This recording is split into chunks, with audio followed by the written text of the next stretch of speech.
کرتے ہیں۔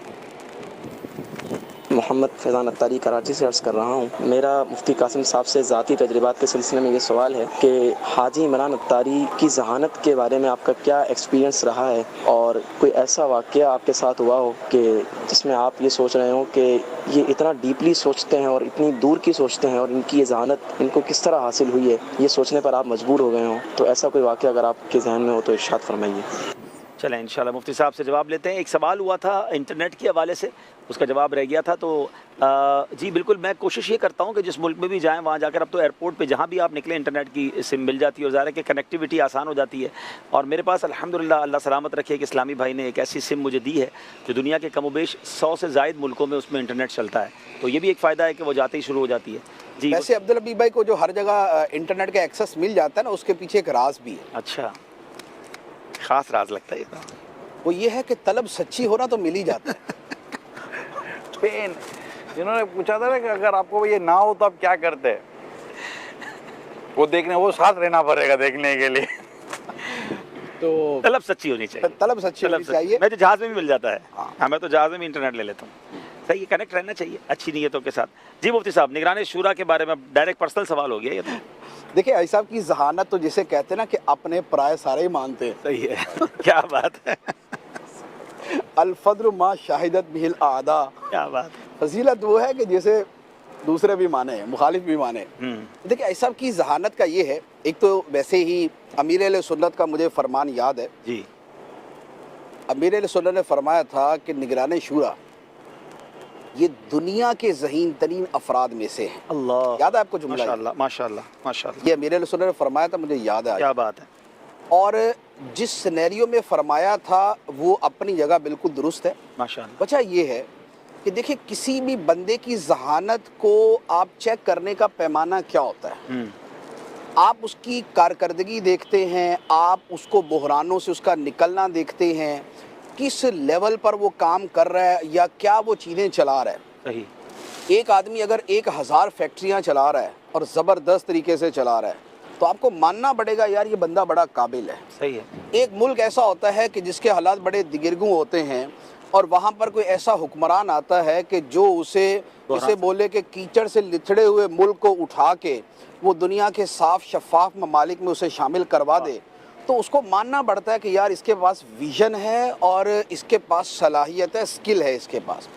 تو دیکھیں دعوت اسلامی کا وجود، دعوت اسلامی کی ترقی، دعوت اسلامی کا دنیا بھر میں پھیلنا، اور ہر آنے والا دن پہلے سے بہتر ہوتے جانا، ماشاءاللہ، بڑے بڑے کرائسس سے گزر جانا اور بڑے بڑے بحرانوں کا مقابلہ کر لینا، تو یہ ساری کی ساری چیزیں جو ہیں یہ دلالت کرتی ہیں کہ یہ جو شخص ہے یہ اتنے ذہین ہے کہ یہ ساری چیزوں کو لے کے چل لیں۔ ماشاءاللہ، اچھا، اس کے علاوہ جو قوت فیصلہ ہے تو وہ تو بیسیوں جگہ پر ہم نے اپنی آنکھوں سے دیکھا، اور بیسیوں جگہ پر جو بھی متعلقین ہیں، جو قریب رہنے والے ہیں، وہ جانتے سمجھتے ہیں کہ کن معاملات پہ کیسے فیصلے لیے جاتے ہیں۔ اور میں اپنا ذاتی آپ کو میں عرض کروں کہ میری ویسے تو عادت یہی ہے کہ میں اکثر جو بھی مجھے لگے کہ یار ماشاءاللہ صاحب فہم آدمی ہے تو میں اس سے سیکھنے کی کوشش کرتا ہوں، اور اس کے پیچھے وجہ یہ ہوتی ہے کہ جب انسان یہ سمجھے نا کہ مجھے سیکھنے کی ضرورت نہیں ہے، اس دن کے بعد وہ نیچے ہی جا رہا ہے۔ اللہ، جب تک وہ یہ سمجھ رہا ہے نا کہ مجھے سیکھنے کی ضرورت ہے، تو یہ جو سکھائی ہوتی ہے نا یہ اوپر کو ہوتی ہے، واہ واہ واہ، اور یہ جو نہ سیکھنا ہے نا یہ نیچے کو ہے۔ تو جب سیکھنے والا ذہن ہے تو اوپر جائے گا، جب نہیں سیکھنے والا ذہن تو نیچے جائے گا۔ اس لیے کئی مرتبہ ایسا ہوتا ہے، بعض اوقات کئی چیزوں میں اختلاف رائے ہوتا ہے، یعنی ایسا کوئی چیز فرمائے، ہو سکتا ہے میرے دل میں کوئی اور بات ہو۔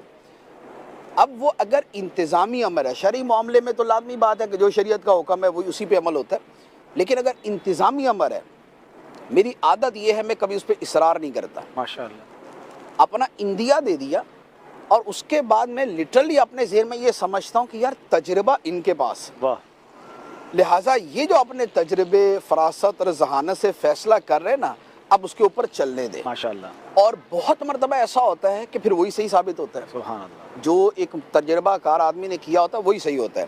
اچھا، اس کی ایک دوسری مثال لے لیں یا اس کی دوسری دلیل لے لیں۔ آپ کو امیر اہل سنت کا ایک فرمان یاد ہوگا کہ آپ نے شاید 150 سال فرمایا اس طرح کا، فرمایا کہ مجھے لوگوں سے ملنے کا 150 سال کا تجربہ ہے. 150 سال کا. 150 سال کا. کیونکہ لوگ 150 سال میں جتنے لوگوں کو ملتے ہیں, میں اپنے انہی 40-50 سالوں میں اتنے لوگوں سے مل چکا ہوں. ایسا ہی ہے. تو تجربہ تو بیسیکلی یہی ہوتا ہے نا کہ وہ کام ہوا کتنی مرتبہ. ہوا. ایک آدمی مہینے میں 1 بیان کرتا ہے اور اس نے 100 سال بیان کیے. ایک آدمی روزانہ 3 بیان کرتا ہے اور اس نے 10 سال بیان کیا. تو تجربہ تو اسی کا زیادہ ہوا نا.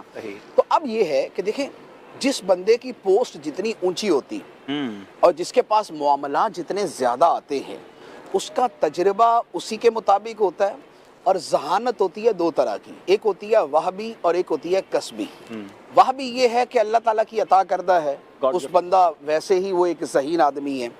اور کسبی یہ ہوتی ہے کہ اس کی زندگی کے تجربات کتنے ہیں, اس کو سکھا دیتے تھے. تو اب آپ سمجھتے ہیں کہ دعوت اسلامی کا ہر بڑا ایشو, ہر بڑا فیصلہ, ہر بڑا کام, ہر بڑی ایکٹیویٹی, ہر بڑا فیصلہ, یہ بہر صورت یہ شورا کے پاس آئے گا, اور ہو سکتا ہے کہ وہ سب کے پاس نہ بھی آئے, لیکن یہ نہیں ہو سکتا کہ کسی بڑے لیول کا فیصلہ جو ہے وہ نگران شورا کے تجربے کے بعد بغیر ہو.